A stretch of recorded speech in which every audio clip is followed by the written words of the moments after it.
इस अपने को संभाला। उन्होंने कहा भैया आपकी सब बात सुन ली हमने, वो सब संभाल लें, आप पेटी संभाल लें, बच्चे को संभाल लें, जेब को संभाल लें, सब संभाल लें। आपसे कर दी चल रहा कर चल। हाँ हम नहीं जा रहा भैया, अभी तो मोड़ा को ब्याह करने, अभी कटौनी को समय आगा। तो दादा एक काम करियो, फिर हमारा एक काम कर दियो, हम सब संभाल लें, रामदई आप अपने परिणामों को संभाल लीजिए।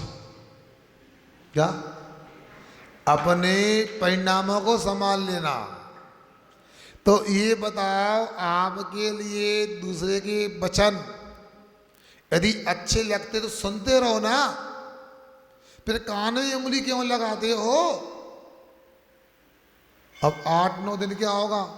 हे भगवान परेशान हो गए हम तो, हैं? आगा ना सुनने का। क्यों? जो आप सुनाते हो तो आपके सुनाने से पर को आनंद नहीं आता, और पर के सुनाने से आपको आनंद नहीं आता। यदि आनंद आता होता तो एक शब्द में 1% आनंद मिलता, तो 10 शब्दों में 10% होता, और 100 शब्दों में 100%। मगर ऐसा गणित नहीं चलता इंद्रियों के विषयों में। यहाँ तो जितने विषयों से दूर रहोगे उतना आनंद अनुभव आएगा, आनंद की अनुभूति होगी। और जितने विषयों में झंपा पात करोगे उतना दुख होगा, अपकार होगा, आत्मा अपने कल्याण से दूर हो जाएगा। इसलिए अगला श्लोक बता रहे हैं, न न तदस तदस तीन्द्रियार्थेषु तीन्द्रियार्थेषु तीन्द्रियार्थेषु यत् यत् क्षेमंकर महात्मनः महात्मनः तथापि तथापि रमते रमते। कोई को ज्ञान दान करना हो तो मौका है, शास्त्र भी हैं, लोग भी बाद में आ गए हैं, बहुत से लोग 3 पुस्तकें रखी हैं, उनको दे दो। ज्ञान दान करने में पीछे क्यों रहते तुम लोग, बताओ? हैं? हाँ, सबको सम्मान से पुस्तक दो, प्रश्न नंबर बता दो उनको कि 100 नंबर खोलो आप, हाँ जल्दी जल्दी ले लो। हैं? देखो यहाँ के लोगों की तारीफ तो करेंगे, बिना महाराज की आज्ञा के कोई भी काम नहीं करना चाहते, पक्का है। पुस्तक लेने वाला लेगा नहीं अपने हाथ से कि महाराज की आज्ञा नहीं है, और देने वाला दे सकता, वो देगा नहीं कि महाराज की आज्ञा तो होना चाहिए। फिर भी हमारी बात मानते, ऐसे लोग सब जगह नहीं मिलते, जहाँ मिलते हैं। बहुत अच्छा, चलें। हाँ चलिए 100 नंबर पेज निकालो। हाँ, क्षेमंकर महात्मना महात्मना तथापि तथापि रमते रमते बालस बालस। हाँ, और भी लोग दे, पीछे रख दो पुस्तकें, ले लेंगे लोग। और ये तो लौटा के ले आए, गजब करते नीरज भी यार। हाँ ऐसा नहीं, पुस्तक पीछे रख दिया करो। हाँ, तथापि रमते रमते बालस बालस तत्रैवा तत्रैवा ज्ञान ज्ञान भावनात् भावनात्। ठीक, अच्छा है। कल एक पर्ची तख्ती लगा देना, कृपया अपने हाथ से शास्त्र ले सकते हैं, कोई शुल्क नहीं उसकी। हाँ, तदस्तीन्द्रियार्थेषु न तदस्तीन्द्रियार्थेषु यत् क्षेमंकर महात्मना यत् क्षेमंकर महात्मनः तदापि रमते बालस तदापि रमते बालस तत्रैवा ज्ञान भावना तत्रैवा ज्ञान भावना। न तदस्तीन्द्रियार्थेषु यद् क्षेमंकर महात्मना तथाभिरमते बालस्य तत्रैव ज्ञान भावना। पढ़ो अच्छे से।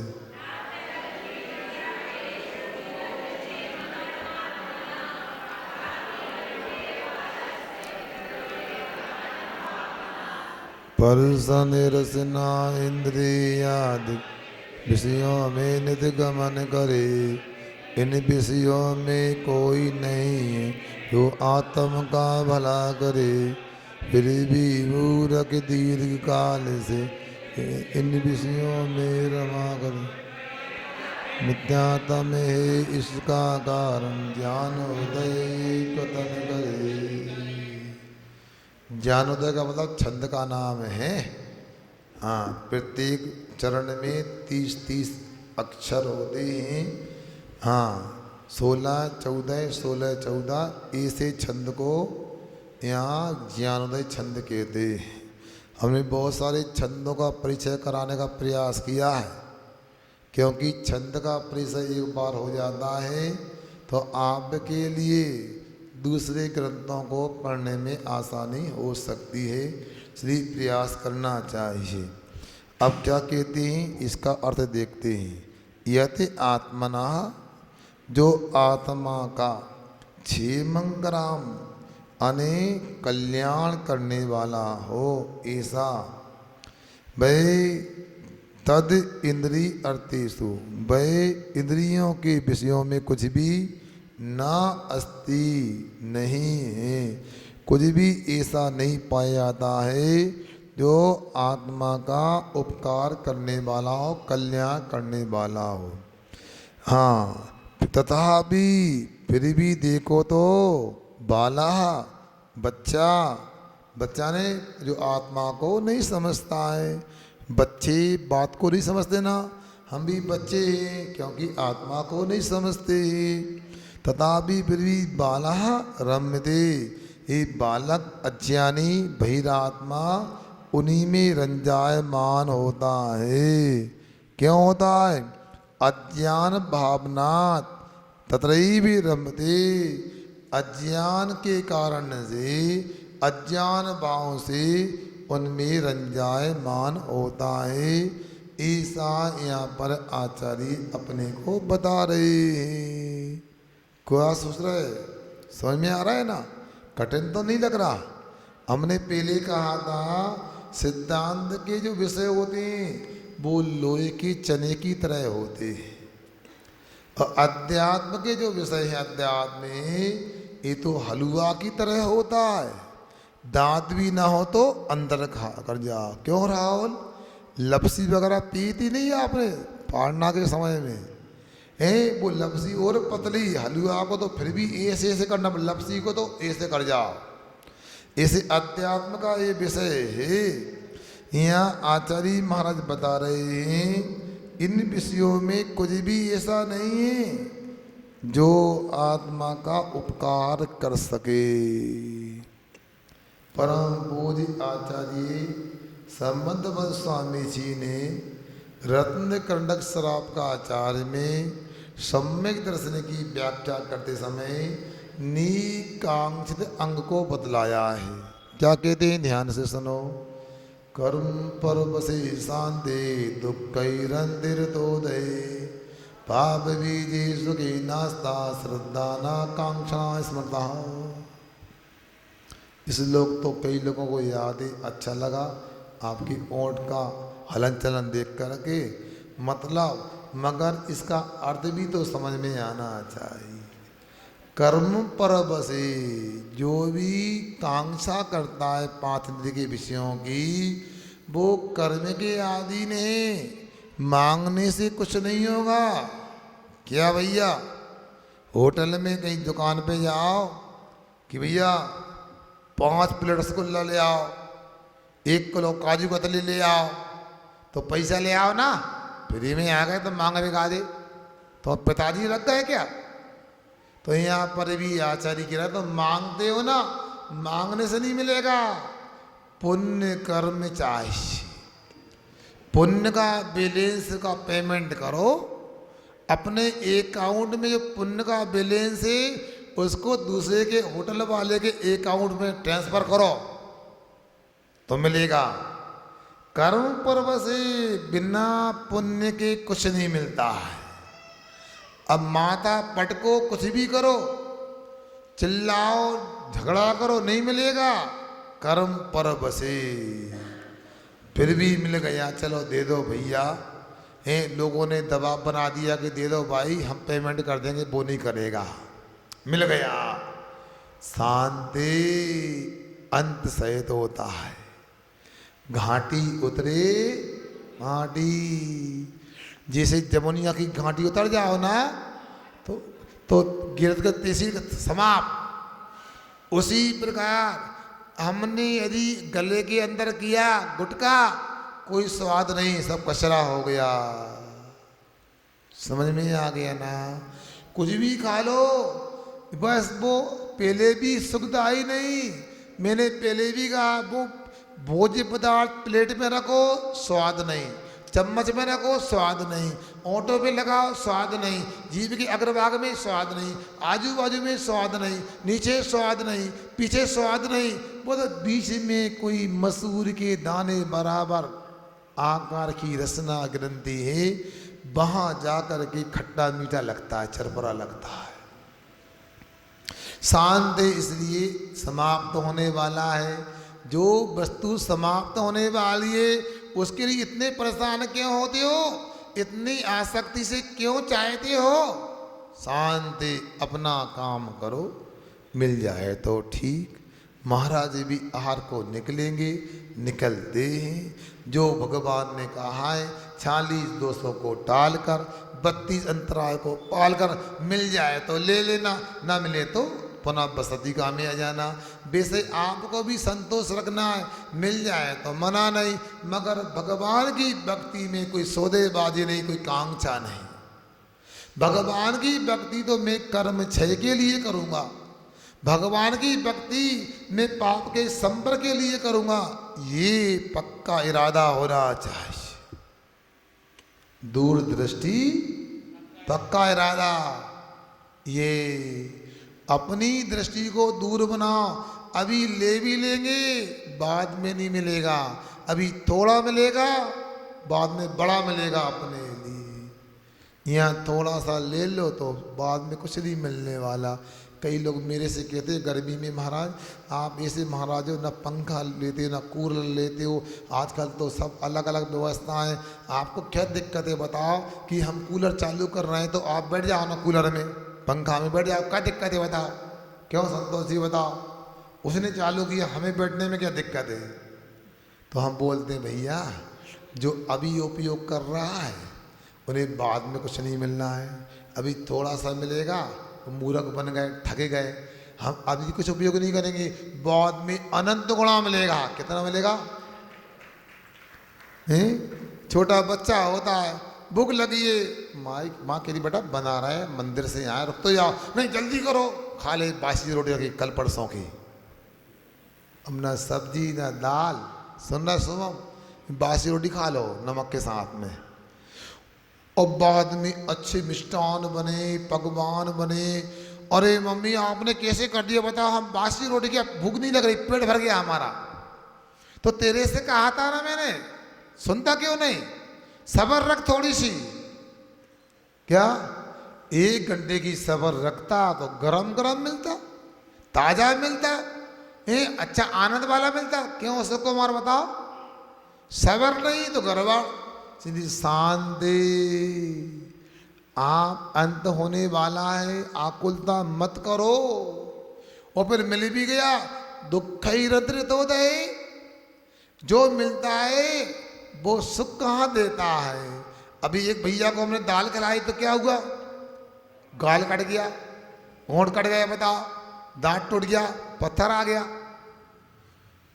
दुख के साथ में वो शुभम चक्रवर्ती भूल गया कि याद है? कौन? पुट्टे का पार वाला वो कौन? नहीं, वो शुभम चक्रवर्ती जो पुराण ग्रंथों में आता है, खीर का शौकीन था। जमुना नाम का उसका हलवाई था, रसोईया। यमुना आज खीर बनाओ भैया, करे देने का खीर बनती है ना, खीर बना दी। अब खीर अच्छी लगती थी चक्रवर्ती को, अब उसने जल्दी ले आओ, दूसरा काम भी है, गरम गरम परोस दी। अब क्या करने का होगा, तो जल्दी क्या करा था बताओ, हैं? मुंह में जीभ तो डालो, बाहर निकाल दई और डाल दे खीर। इसलिए कहते मुंह में जीभ डालो, मतलब जल्दी बाहर निकाल के खाओगे तो जीभ जल जाएगी, सब्र करके खाओ। कहते हैं वो चाणक था, चाणक, वो बचपन से ही बुद्धिमान था।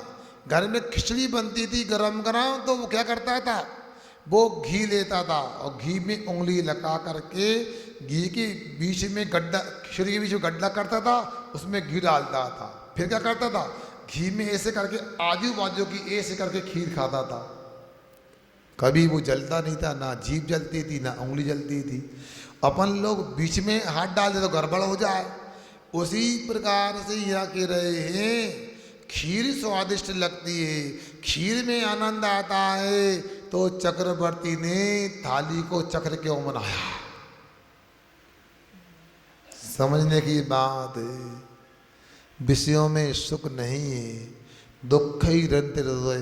कोई भी विषय ले लो उसमें दुख जरूर मिलेगा, पहले भी मिलेगा, हाँ सफरम बात सही था, और इसके बाद में बीच में मिलेगा या अंत में तो मिलके रहेगा ही रहेगा। बताओ, बुरा ना मानियो, हम तो गाली नहीं दे रहा है, मगर जो वस्तु स्थिति है, कुत्ता को हड्डी मिल जाती है ना, वो अपने को बहुत आनंदित मानता है, मजा आ गया, क्या चीज है।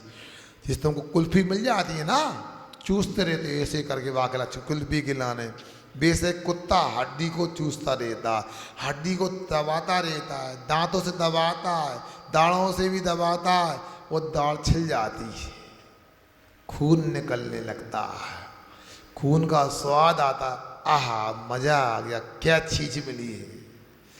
और कुछ समय के बाद हड्डी को थूक देता है, थक जाता है, और बाद में दाढ़ों में असहनीय दर्द होता है उसको।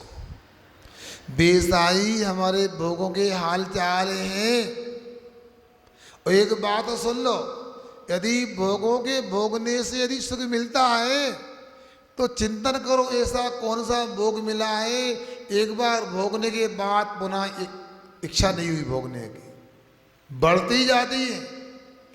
जैसे अग्नि में घी डाल दे, बेसाई जितने भी अपनी इच्छा रूपी अग्नि में विषय रूपी भोग डालो, भभकती जाती है अग्नि। बताओ, तृप्त नहीं होता व्यक्ति, संतुष्ट नहीं होता, बस END एंड तो नहीं आता, AND एंड चलता रहे, एंड एंड एंड क्या है, बस नहीं बोलता है, आयु समाप्त हो जाती है, अंत तक वो त्याग करने के मूड में नहीं रहता। ये कोई व्यक्ति थे लड्डू खाने के शौकीन थे, मगध के लड्डू तो प्राणों से प्यारे थे। उसका देखो आपकी 7 प्रतिमाएं, अब लड्डू का त्याग करो, समाधि का अब लड्डू तो नहीं छोड़ सकते, जो हो जाए भैया। क्यों, उन्होंने अभी वस्तु स्वरूप को समझा नहीं। ये बार बार स्वाध्याय करने की बात हो रही है, बार बार चर्चा क्यों हो रही, इसलिए हो रही है कि हमारी धारणा बन जाए, जिनको अपना माना है वो अपने नहीं, और जिनको हमने जो अपने थे उनको अपनाया नहीं, विषय अपने नहीं थे उन्हें अपना माना, और जो आत्मा अपना था उसे अपनाया नहीं, समझा नहीं। ये विसंगति चली है। टीका को थोड़ा देखते हैं। हाँ, वो श्लोक पूरा करता हूँ। कर्म पर्वधि शांति दुख ही रंत्र दे, आगे पाप बीजे, एक पद और रह गया। ये पाप का बीज है, जो खाओगे, जो पहनोगे, जो उपयोग करोगे, सूंघोगे, देखोगे, सुनोगे, तत्काल तो पूर्व का पुण्यता मिल गया। जो चाया वो मिल गया, जब चाया मिल गया। विशेष होता नहीं है कि जो चाया, जब जो भी चाया है, जब चाया, जितना चाया, क्या कभी मिला? मगर फिर भी मान लो माना की, गणित में होता ना माना की, तो माना की मिल भी गया, मिलने के बाद पाप बीज है, पाप का बीज होता है। बर्तन में भोजन आता है, भोजन चला जाता है, भोजन को गंदा करके, बर्तन को गंदा करके चला जाता है, होता ना? भोजन करने के बाद बर्तन कैसे होते हैं? गंदे होते ना, कड़िया भी हो जाते हैं, झूठे भी हो जाते हैं, बदबू भी मारते हैं। उसी प्रकार विषयों को भोगोगे, भोग लो जितना भोगना है, पाप का बीज, तैयार रहो दुखों के लिए। तत्काल तो आनंद आया, अब आनंद की गंध भी नहीं आएगी, अब तो नरक निगोद के दुखों को प्राप्त करना होगा, भोगना ही पड़ेगा, बच नहीं सकते हो। ये इसलिए आचार्य अपने को बता रहे हैं, पुनः देखो, इंद्रिय अर्थेषु पंचेंद्रिय विशेषु मध्य ना किंचित अस्ति, 5 इंद्रियों के विषयों में थोड़ा भी कुछ नहीं है। क्या? यद क्षेमंकरम, जो क्षेमंकर हो, मतलब जो सुख को देने वाला हो, क्षेम को करने वाला हो, फिर भी बोलते हो क्यों भाई, क्या हाल है? कुशल क्षेम है। क्या भैया कुशल क्षेम, क्या हाल चाल है? कुशल क्षेम है। गुजराती में छाता छे सारू छे, मतलब अच्छे हैं। केम छे? सारू छे, मतलब अच्छे हैं। कुशल क्षेम है ना, कुशल क्षेम है। यहाँ गिरे कुछ भी नहीं है कुशल क्षेम, किसमें? कस आत्मना, आत्मा को नहीं है। कहाँ? इंद्रिय के विषयों में।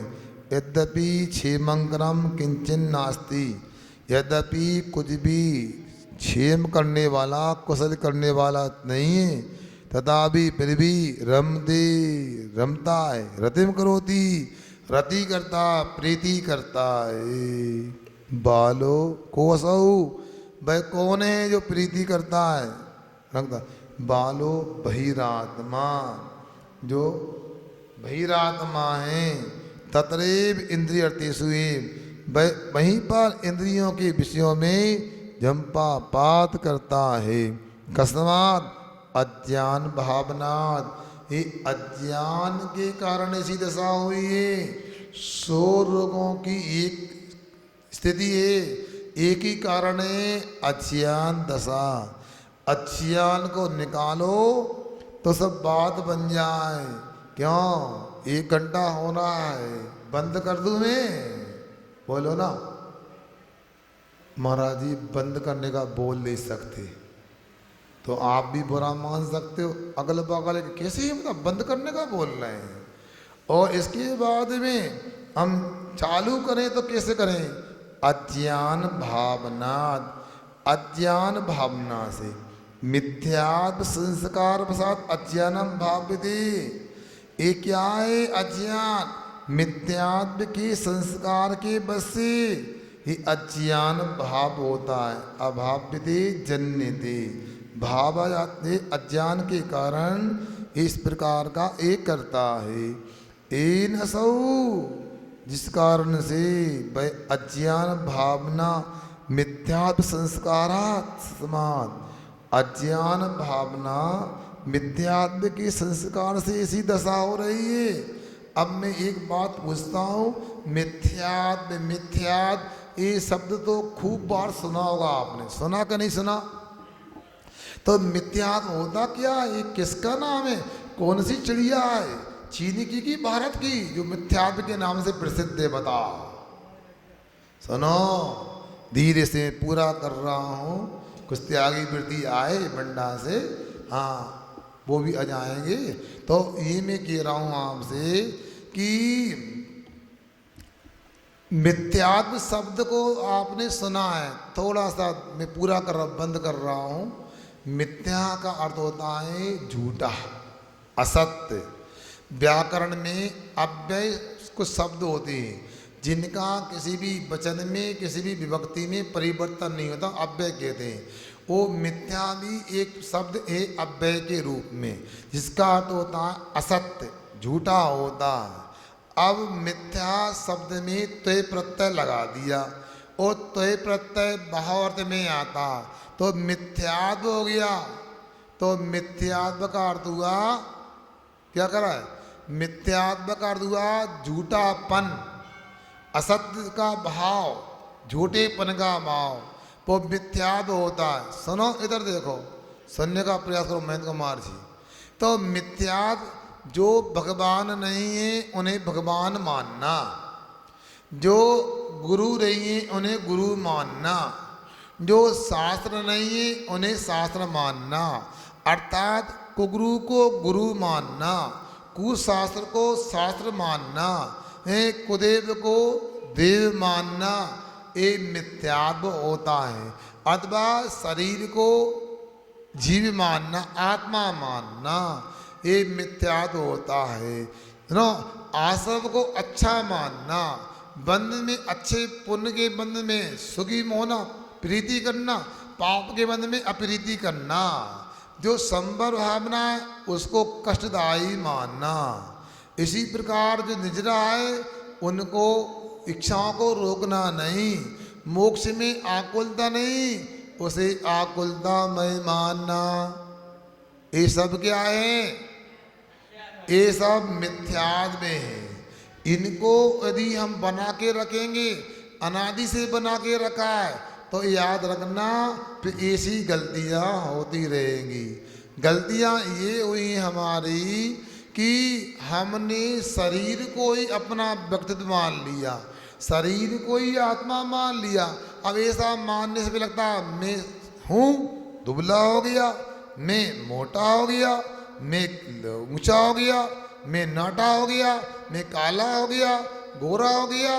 बाहर के लोग भी देख के, शरीर को देख के कहते हैं। तो ऐसी स्थिति में फिर क्या होता है, तो हम इंद्रियों के विषयों की तरफ चले जाते हैं, हम पांचों इंद्रियों को तृप्त करना चाहते हैं। ऐसा तृप्त करने से भैया मैं इसलिए चालू करा, वो आएंगे कि नहीं आएंगे, ये तो बात है। कुछ तो बोला करो, सूचना दिया करो। अरे बड़े अच्छी व्यवस्थापक हैं। हाँ, सुनने में समझ में आ रहा है ना। ये आप लोगों को ध्यान रखना चाहिए। और आदि से ये अज्ञान दशा रही है अपनी।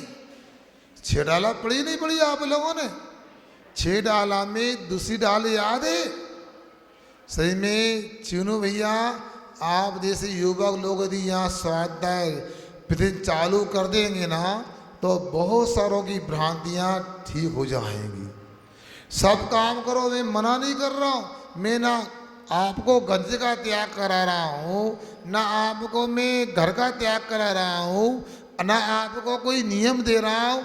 इतना मन बना लो कि अज्ञान को छोड़ना है। अज्ञान को ऐसे नहीं छोड़ सकते, बार बार प्रयास करना पड़ता है। दिवाली आ रही है, दीवालों पर जो मोटी मोटी फरस चढ़ गई ना काहे की, इनको कैसे निकालोगे भाई? हैं? बार बार उनको निकालने का प्रयास कर, रगड़ेंगे, निकालेंगे। इसके उपरांत इतना ही नहीं, फिर उसमें प्राइमर होगा। नहीं, पहले नहीं, गलत हो गया, पहले पुट्टी होगी, हैं? फिर पुट्टी के बाद घिसेंगे, फिर उसमें प्राइमर होगा, फिर एक कोट होगा, फिर दूसरा हाथ मारेंगे। हाँ, अब इसके बाद एरा लाइट लगा, और अब आया उसमें लुक, लाइट अब आई। उसी प्रकार अनादि से जो मिथ्यात्व की गंदगी लगी है आत्मा रूपी भवन पर, दीवाल पर, उसके लिए आपको एक बार नहीं बार बार प्रयास करना पड़ेगा।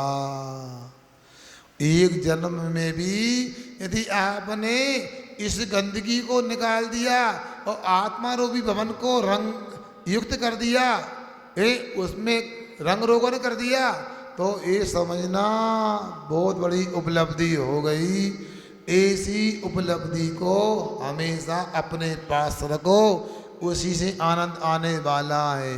अब देखो वहाँ कहते हैं जीव कैसा होता है, छिन्न मूर्त विमूर्त अनूप, ऐसा चेतन ज्ञान मूर्ति वाला है, अमूर्त स्वभाव वाला है, ये तो जीव हो गया। सुनो, मगर अज्ञानी प्राणी उसको अलग प्रकार से मानता है, शरीर रूप मानता है, सुखी दुखी मानता है, मोटा पतला मानता है, सुंदर और असुंदर मानता है। फिर पुद्गल के लिए भी लेता, अजीब तत्व के लिए शरीर की उत्पत्ति, मेरा जन्मदिन है आशीर्वाद दो। शरीर उठ गया, ओ भैया मर गया, कौन मर गया है भैया? जीव मरता भी नहीं और जीव जन्मता भी नहीं, मगर जीव शरीर की उत्पत्ति को जन्म और शरीर की छुट्टी को मरण कहते हो। तो आचार्य कहते हैं कि आप अजीब तत्व की भूल में हो। फिर जो आत्मा की अयत करने वाले हैं, रुद्र राग आदि है, जो आश्रम के कारण है, ये दुख देने वाला उनको सुख देने वाला मानते हैं। क्या राग आदि प्रगटे दुख देने, इन्हीं को सेवत गणत चैन। बोलो, जब जब राग करते हैं दुख होता के नहीं? बर्तन ले आए, राग हो गया, अच्छे बर्तन है, चोरी हो गया तो, टूट गया तो, नए कपड़े लेके आए फट गया तो, गंदे हो गए तो दुख होता कि नहीं होता? अब आप लोगों को समझना है, विचार करना है, ये दुख क्या होता है, ये आप लोगों को समझना है। ये वैराग की बात होती अच्छी नहीं लगती है, अब आप लोगों को स्वयं विचार करना है।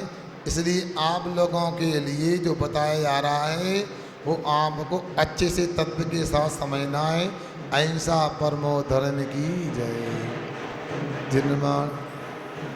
जिनवाणी के जान से सूझे लोकालोक, सो वाणी मस्तक सदा दे दो। हे जिनवाणी भारती तो जबूद देन, जो तेरी शरण आ गई सो पावे सुखचैन। ते बजो अरिहंत को गुरु सेवा निर्ग्रंथ, दया धर्म पालो स्नाय, यही मोक्ष का पंथ। एक कैसर करो